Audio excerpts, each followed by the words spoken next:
It's fantastic to have our local member Ali Kappa, the member for Mildura here in Birchip today. We know she has been advocating hard for our region since November, so we're really excited to hear from her today. So Ali, if you'd like to come and say a few words. Thank you, Carolyn. Thank you everybody for having myself and the team. We've got James Price here and Genevieve Dannenberg. I'd also like to acknowledge the traditional owners of the land that we're meeting on and pay my respects to elders past and present. We're here today to announce $320,000 towards the Coming Avenue Roads project, which is really exciting. It's the beginning too. I want to point that out. We've been I've been kind of connecting, I guess, with the Birchip community since fairly late in the campaign when I was invited to a candidates forum, and it was around that time that I was alerted to the issue with the roads funding for this project, that there had been roads funding committed and then later on it was withdrawn. Now that was something that made me angry. I thought that was incredibly unfair. It was something that was kind of unheard of for me.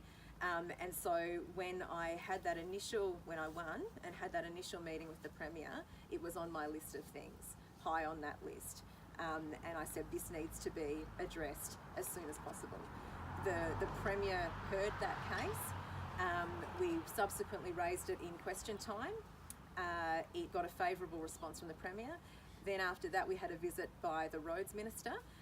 We actually asked the Roads Minister to meet in Birchip, but she said that because of issues with charter flights, she couldn't do it that day. So unfortunately, the discussion happened in Mildura, where she had a look at the maps and the plans. We thought that was promising. Nothing's guaranteed in politics though, of course, so we were still kind of sweating on this and not quite sure what was going to happen. But it's really exciting that finally the go-ahead came through. $320,000 is there for the project, it's locked in, and that's before the first budget. Well, this is a fantastic announcement and something that the Birchip Community and Council has been working on for some time now.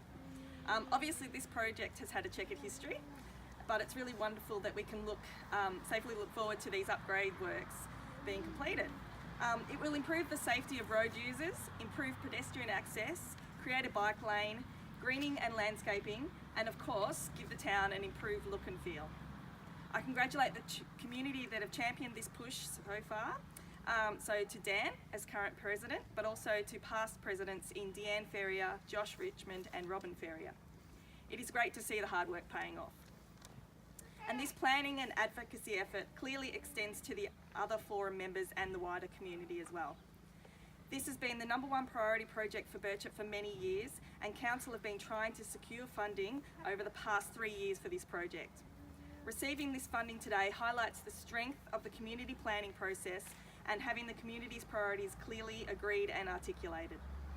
Well done to our staff who have worked with community and funding agencies to secure this funding. They assure me that this money will be well spent, but also that it is only enough to complete stage 1. And that in partnership with the community, we will be searching for further funding after the initial works are completed. Obviously, I'd like to acknowledge the broader state government for this investment, particularly the Minister for Roads, Jarla Pulford, and also the commitment to match $160,000 towards the project from ratepayer funds is a significant investment and highlights Council's commitment to the Birchip community. To finish, again, thank you to Ali. We know you have pushed really hard for this project, and it is great to finally see the outcome we were after. I'd now like to ask Dan McLaughlin, President of Birchip Forum, to say a few words on behalf of the community. Thanks, Carolyn. I too would like to start by acknowledging the traditional owners of the land and pay my respects to the elders, past, present and emerging. I'd quickly like to thank everybody for coming here at such short notice as well. I know some of you people have had less than 24 hours, so we really appreciate you attending. It's a very important day for the Birchip Forum in particular. Also, I'd like to acknowledge Madam Mayor Carolyn Stewart and Councillors Graham Millen and Alan White. And of course, we need to acknowledge the member of the moment, Ali Kappa, member for Mildura. A big thank you needs to go to Jarla Pulford, Minister for Roads and Road Safety in her office. I'd like to thank and congratulate Ali and her team for making this possible in such a short period of time. Without Ali's championing of our towns, in particular those in the Southern Mallee region, we wouldn't be here today.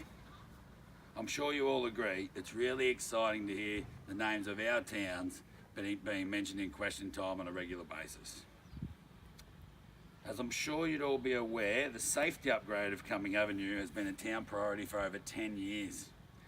Past and present forum members can remember this being raised in public meetings back in 2008. I need to thank the Berkshire Council, Juddy, our CEO, and Birchip's man of the council, Wayne O'Toole, for really showing a leap of faith and spending $50,000 on that plan without any real guarantee of extra funding arriving. So we've just completed a really successful public consultation phase where over 10% of the community have made submissions. Finally, I need to thank my fellow forum members. In aligning with our 2030 plan, we have all been working really hard to make our town a better place. We need to attract new people and industry to our town, and we see the safety upgrade and beautification of our main street as an integral step towards this. We hope this helps our retail businesses in town to attract more visitors and tourists, but most importantly, we know our main street will be safer for our younger and older citizens. Birchip does not want to decline with dignity. We want to continue to prosper, and I hope this announcement is one of many to come for our Southern Mallee region. Thank you.